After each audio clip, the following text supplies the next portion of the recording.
paling dasar, paling fundamental. Kita bedain sumber daya berdasarkan wujudnya, apakah dia itu makhluk hidup atau benda mati. Nah, di sini bedanya kelihatan jelas banget kan. Di satu sisi ada sumber daya hayati alias makhluk hidup. Jadi semua yang sifatnya organik dan bisa berkembang biak. Ya ada hutan, satwa liar, ikan di laut, hasil tani, gitu deh. Terus di sisi lain ada sumber daya non hayati alias benda mati. Ini anorganik yang bisa berkembang biak. Contohnya ya tanah, air, udara, sampai mineral dalam bumi. Simpel kan? Tapi kan gunanya buat kita. Wah, sekilas gambarnya kayak mungkin ya, tapi tenang. Sebenarnya peta yang super membantu. Ini tunjukin gimana kita bisa mencari semua sumber daya berdasarkan asalnya. Apakah dari air, darat, atau udara. Terus kita pecah lagi berdasarkan manfaatnya buat kehidupan kita. Saya mau tinggalin satu pertanyaan buat kita semua ini. Setelah tahu betapa kompleksnya semua ini, lantas apa? Baik, anak-anak, sudah diperhatikan video tadi? Sudah, Ibu. Oke. Anak-anak, apakah kalian benar-benar sudah memperhatikan video tadi? Sudah, Ibu. Baik, sekarang coba perhatikan poster yang Ibu pegang di depan. Nah, anak-anak, berdasarkan video tadi, sumber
supaya badan kita sehat, Ibu.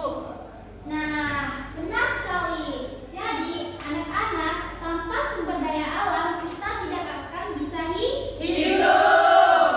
Untuk memperdalam pemahaman kalian dan untuk mengetes seberapa kalian paham, di sini Ibu akan menuliskan 2 soal. Kalian harus menjawabnya dengan lisan. Soal pertama.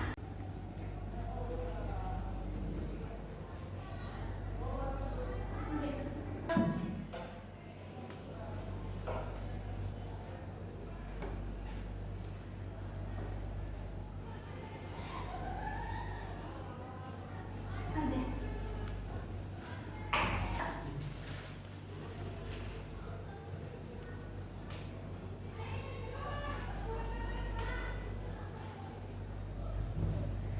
Oke, anak-anak, di sini Ibu sudah menyiapkan 2 pertanyaan. Pertanyaan pertama, jika kita mengelompokkan ayam dan minyak bumi, manakah yang termasuk makhluk hidup? Ayam, Ibu. Mengapa ayam? Karena ayam adalah hewan dan hewan adalah makhluk hidup, Bu. Ya, betul sekali Kamila. Pertanyaan kedua, apa yang terjadi jika manusia menggunakan air secara boros dan membuang-buang kertas? Air bersihnya bisa habis dan lingkungan kita jadi kekeringan, Ibu. Lalu, Hutan juga bisa gundul karena pohonnya ditebang terus-menerus untuk bikin kertas, Bu. betul sekali ya, tepuk tangan untuk kita semua. Ibu sangat bangga dengan keaktifan kalian pada pagi hari ini.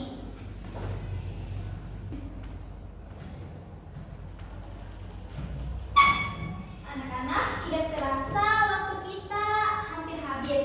Sekarang mari kita simpulkan bersama-sama materi yang kita pelajari tadi. Yang pertama, apa itu sumber daya alam? Saya, Ibu. Ya, silakan Rudy. Segala sesuatu yang ada di alam dan bisa digunakan oleh manusia untuk memenuhi kebutuhannya, Ibu. Baik, terima kasih Rudy. Betul sekali. Sama-sama. Sekarang pertanyaan kedua, berapa jenis sumber daya alam? Apa aja itu? Ada 2, Ibu. Ya, apa aja? Sumber daya alam hayati dari makhluk hidup seperti hewan dan tumbuhan. Dan sumber daya alam non hayati dari benda mati seperti air, tanah, dan matahari. Ya, benar sekali ya. Kita bertepuk tangan untuk Nurmi dan Putri dia. Luar biasa anak-anak. Jadi kalian harus ingat ya, sumber daya alam itu sangat penting bagi kebutuhan kita manusia. Jadi kita harus menjaganya dengan cara menghemat air, tidak membuang-buang kertas, dan merawat tanaman di sekitar Kita. Oke, dari pembelajaran tadi bagaimana perasaan kalian ketika Ibu memberikan materi dengan menggunakan media, video, dan poster? Apakah menyenangkan? Menyenangkan, Ibu. Tangan untuk kita semua.